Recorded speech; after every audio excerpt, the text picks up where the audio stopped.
Look, I'm gonna be honest, and we don't necessarily have to use this line. This is running a lot better than I would have expected. So here's the deal. As you guys know, I am super excited about the future of gaming and seeing how everything is going to develop, and a big part of that is game streaming like Google Stadia. And in fact, Google was awesome enough to reach out and sponsor a video on it and even sent us a founders unit to unbox and check out. So let's see what it's all about. The time has come, Google Stadia is here, and I've actually got a Founders Edition box right here with my name on it to unbox. So we're gonna take a look at everything that's inside, set it up, and try out a little bit of gaming on it. So greeted right away at the top of the box is the Google Stadia controller. Now this specific color is night blue, and it's a limited edition design that's only available in the Founders Edition bundle. So there's gonna be other colors of this controller made available later. The kind of main one they've shown off is that white with orange highlights as well. But this night blue color only comes in the Founders Edition. Now we'll go a little more in depth on how setting this up and everything goes a little later, but let's go ahead and see what else we have in the box. Our USB-A to USB-C adapter, our little power brick attachment right here, Chromecast Ultra in black. Oh, and then this is just a little kind of welcome package and stickers that fell on the floor. Now, if you're looking at all this and you're wondering what this is actually all for, well, Stadia is Google's new game streaming service. And the idea is, instead of having to own a specific game system where you buy discs and play everything locally on just that one piece of hardware, instead you can make use of Stadia's service to play games on a wide variety of different devices. So for instance, you could be sitting on your couch at home playing games on your TV, and then continue that same experience onto your phone while you're on the go, and maybe while you're at work, sneak a couple minutes in on the work computer. That's probably not actually a good idea, don't do that. But the point is that you have the ability to play one continuous experience across numerous different devices. And it also takes a lot of the headaches of regular gaming out of it. For instance, you never have to wait to actually install a game, you just have to have access to it and you're good to play right then and there. Now, if this all sounds really cool to you and you want to check it out, the Founders Bundles have already sold out and shipped out, but they do also have the Premier Bundle available. We'll have that link down below in the description. That still includes everything you need to play. You'll get the Chromecast Ultra, you'll get a white Stadia controller, you'll have a 3-month Pro membership, and a Buddy Pass to still share with a friend. So let's actually walk through what it's like to set this all up. All you need to do is download the Google Stadia app on your iOS or Android device. Once you have the app ready, launch it, and you'll have an invite code that you got after purchasing your Founders or Premier bundle. Once you've entered that code, you're allowed to pick the name that you want to use on Stadia and set up your Pro membership so you can start taking advantage of those deals and better streaming quality.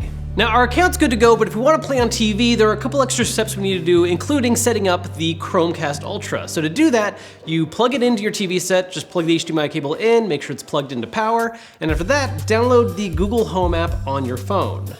Once you have Google Home installed on your phone and set up, you just go to setting up new devices and add the Chromecast Ultra. And then the really important part is making sure that we have it connected to the right Wi-Fi. You need all your devices to be on the same Wi-Fi for the controller, the Chromecast, and your phone. Wait for it to do stuff. Yeah, no, it's just arbitrary.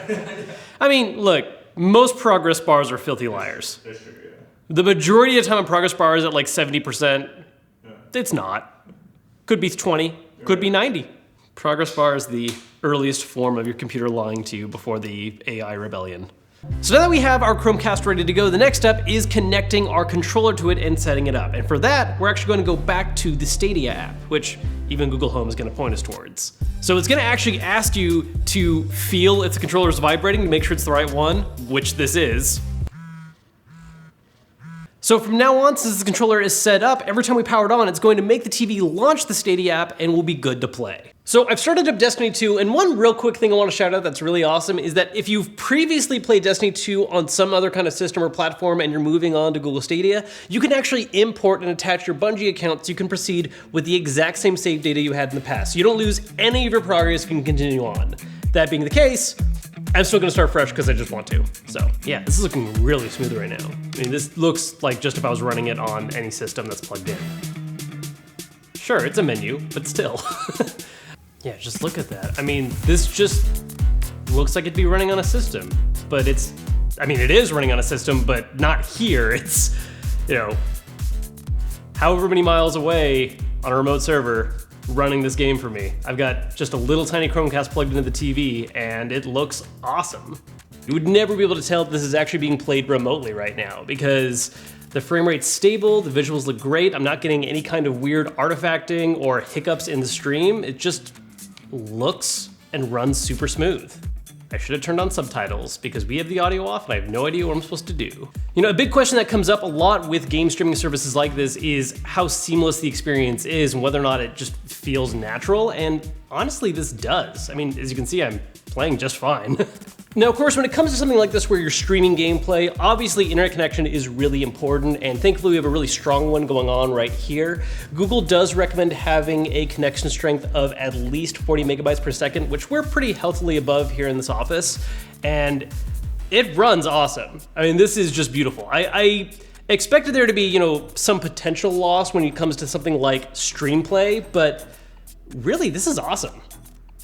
Oh, and then one of the really cool things about Destiny 2 actually is that it'll drop you into public events like this right here, and I'm playing with other players right now. Yeah, this isn't just like an isolated experience where you're playing games that are only single player or anything like that. You can play full-blown multiplayer games on Stadia, and it's just the same as if it was on any other system. Again, one of the really cool things about a game streaming service like this is that you can play as much as you like on, say, a TV like we are right now. But if I wanted to switch over to a different experience, like say a computer, I can do that and carry on with the exact same progress. In fact, let's do that right now, after I blow up this boss. What's really cool about switching over to computer 2 is that not only am I maintaining the same experience, but it was really easy to set up. All you have to do is have Google Chrome installed, go to the Stadia website and log in, and you can play. Now you can use a mouse and keyboard if you want. I'm still rocking the controller right now though, since this is a laptop setup. But if I was at, say, a desktop, I would definitely be using mouse and keyboard for this as well.